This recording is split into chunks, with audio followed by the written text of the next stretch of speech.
Hi, ನಾನಿವತ್ತು ನಿಮಗೆಲ್ಲ ಒಂದು ರೀತಿಯ ವಿಭಿನ್ನವಾದ ಪುಸ್ತಕವನ್ನು ಪರಿಚಯಿಸಲು ಹೊರಟಿದ್ದೇನೆ. ಅಂದ್ರೆ ಈಗ ಒಂದು ಪುಸ್ತಕವನ್ನು ಓದಿದಾಗ ಅದು ಸುಮಾರು ದಿನವಾಗಿ ನಮ್ಮಲ್ಲಿ ಕಾಡ್ತಾ ಇರುತ್ತೆ ಆ ಪುಸ್ತಕದಲ್ಲಿರುವಂತಹ ವಿಷಯಗಳು. ಅದೇ ರೀತಿ ಒಂದು ಪುಸ್ತಕ ಒಂದು ರೀತಿ ಇನ್ವೆಸ್ಟಿಗೇಷನ್ ಹಾಗೂ ಒಂದು ಕಳ್ಳತನ, ಅದರ ರೀತಿ ಒಂದು ಸೈಕೋ ರೀತಿಯ ಒಂದಿಷ್ಟು 3 ವಿಭಾಗಗಳನ್ನು ಒಳಗೊಂಡ ಒಂದು ಪುಸ್ತಕ ನಿಮ್ಮ ಮುಂದೆ ಇವತ್ತು ನಾನು ರಿವ್ಯೂಗೆ ಇಟ್ಟಿದ್ದೀನಿ.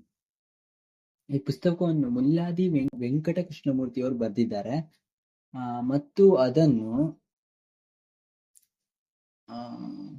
ನಮ್ಮ ಬೇಲೂರು ಕೃಷ್ಣಮೂರ್ತಿ ಅನ್ನೋರು ಕನ್ನಡಕ್ಕೆ ಟ್ರಾನ್ಸ್ಲೇಟ್ ಮಾಡಿದ್ದಾರೆ. ಇದು ಮೂಲತಃ ತೆಲುಗಿನ ಪುಸ್ತಕವಾಗಿದ್ದು ಇದರಲ್ಲಿ ಅನೇಕ ವಿಷಯಗಳನ್ನು ನಾವು ತಿಳ್ಕೊಬಹುದು. ಅಂದ್ರೆ ಅನೇಕ ವಿಷಯಗಳು ಅಂದ್ರೆ ಒಂದು ರೀತಿಯ ಥ್ರಿಲ್ಲಿಂಗ್ ಕೊಡುವಂತ ಪುಸ್ತಕ ಇದು. ಒಂದು ಕತೆ ಯಾವ ರೀತಿ ನಿಮ್ಗೆ ಅನ್ಸಿತ್ತಂದ್ರೆ ಒಂದು ಸಿನಿಮಾವನ್ನು ನೋಡಿದಾಗ ಹೇಗೆ ಅನ್ಸುತ್ತೋ ನಮಗೆ, ಆ ರೀತಿ ಒಂದು ಥ್ರಿಲ್ಲಿಂಗ್, ಒಂದು ಸೈಕೋ ಥ್ರಿಲ್ಲರ್ ಮೂವಿ ನೋಡ್ದಂಗೆ ಆಗುತ್ತೆ ಅಂತಹ ಪುಸ್ತಕ ಇದು. ಒಂದು ರೀತಿ ಇದ್ರ ಬಗ್ಗೆ ಹೇಳ್ಬೇಕಂದ್ರೆ,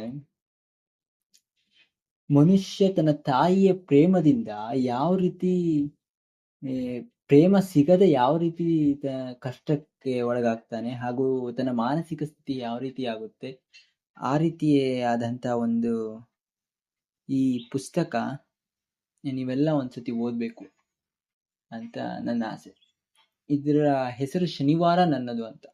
ಅಂದ್ರೆ ಶನಿವಾರದಲ್ಲೇ ಈ ಎಲ್ಲ ಸಂಗತಿಗಳು ನಡೆಯೋದ್ರಿಂದ, ಅಂದ್ರೆ ಆ ಸೈಕೋ ಥ್ರಿಲ್ಲರ್ ಶನಿವಾರವನ್ನೇ ತನ್ನ ಎಲ್ಲ ಕೆಟ್ಟ ಕೆಲಸಗಳನ್ನು ಆ ಶನಿವಾರದಂದೇ ಮಾಡೋದ್ರಿಂದ ಶನಿವಾರ ನನ್ನದು ಅಂತ ಇದಕ್ಕೆ ಹೆಸರಿಟ್ಟಿರಬಹುದು, ಅಥವಾ ಆ ಟೈಟಲ್ ನಿಂದನೇ ಕತೆ ಮುಂದುವರಿಸಿರ್ಬೋದು, ಅದು ನಂಗೆ ಗೊತ್ತಿಲ್ಲ. ಆದ್ರೆ ಇದೊಂದು ಪುಸ್ತಕ ನಿಮ್ಗೆ ಒಳ್ಳೆ ರಿಫೇರ್ ಆಗೋದಂತೂ ಖಂಡಿತ. ಅಂದ್ರೆ ಒಳ್ಳೆ ಒಂದು ಥ್ರಿಲ್ ಕೊಡುತ್ತೆ, ಹಾಗೂ ಅತ್ಯಂತ ತುಂಬಾ ಚೆನ್ನಾಗಿದೆ ಪುಸ್ತಕನ. ಅದ್ರ ಬಗ್ಗೆ ಯಾವುದೇ ಮಾತಿಲ್ಲ. ಈ ಪುಸ್ತಕನೆಲ್ಲ ಈಗಿನ ಕಾಲದಲ್ಲಿ ಪುಸ್ತಕದ ಹುಚ್ಚು ಕಡಿಮೆ, ಫೋನ್ ಇರುವುದರಿಂದ ಪುಸ್ತಕದ ಕಡೆ ಆಸಕ್ತಿ ಕಡಿಮೆ. ಆದರೂ ಸಾಹಿತ್ಯದ ಕಡೆಗೆ ಆಸಕ್ತಿ ತೋರುವುದು ಒಂದು ಉತ್ತಮ ಅಂತಾನೆ ಹೇಳ್ತೀನಿ. ಯಾಕಂದ್ರೆ ಬಹುಶಃ ಇಲ್ಲಿ ಈಗಿನ ಜನರ ಒಂದು ಮೈಂಡ್ ಹೇಗಾಗಿದೆ ಅಂದ್ರೆ ಡಿಸ್ಟ್ರಾಕ್ಷನ್ ಇಂದ ಕೂಡಿದೆ. ಯಾವುದೇ ಕೆಲಸವನ್ನು ಮಾಡೋಕ್ಕಾಗಲ್ಲ. ಅಂದ್ರೆ ಕಂಟಿನ್ಯೂಸ್ ಅಲ್ಲಿ ಕನ್ಸಿಸ್ಟೆನ್ಸಿ ಇರೋದಿಲ್ಲ. ಯಾವುದೇ ಕೆಲಸ ಆದ್ರೂ ಮಾಡ್ಬೇಕು ಅನ್ಕೊಂತಾರೆ, ಅದು ಮಾಡಲ್ಲ. ಅಂತಹ ಪರಿಸ್ಥಿತಿಯಲ್ಲಿ ಸಾಹಿತ್ಯದ ಹುಚ್ಚು ಅವರನ್ನು ಪ್ರೇರೇಪಿಸುತ್ತೆ ಏನೋ ಒಂದು ಮಾಡುವುದಕ್ಕೆ ಅಂತ ನನ್ನ ಅಭಿಪ್ರಾಯ. ಹಾಗೆ ಈ ಪುಸ್ತಕದ ಬಗ್ಗೆ ಮಾತಾಡೋದಾದ್ರೆ, ಪುಸ್ತಕದಲ್ಲಿ ಒಂದು ರೀತಿಯ 3 ವಿಭಾಗಗಳಲ್ಲಿ ಕಥೆಗಳು ಓಡ್ತಾ ಹೋಗ್ತವೆ. ಅಂದ್ರೆ ಒಬ್ಬ ಕಳ್ಳನ ಇದು ಅಂದ್ರೆ ಲಿಂಕ್ ಇರುತ್ತೆ ಒಂದಕ್ಕೊಂದು.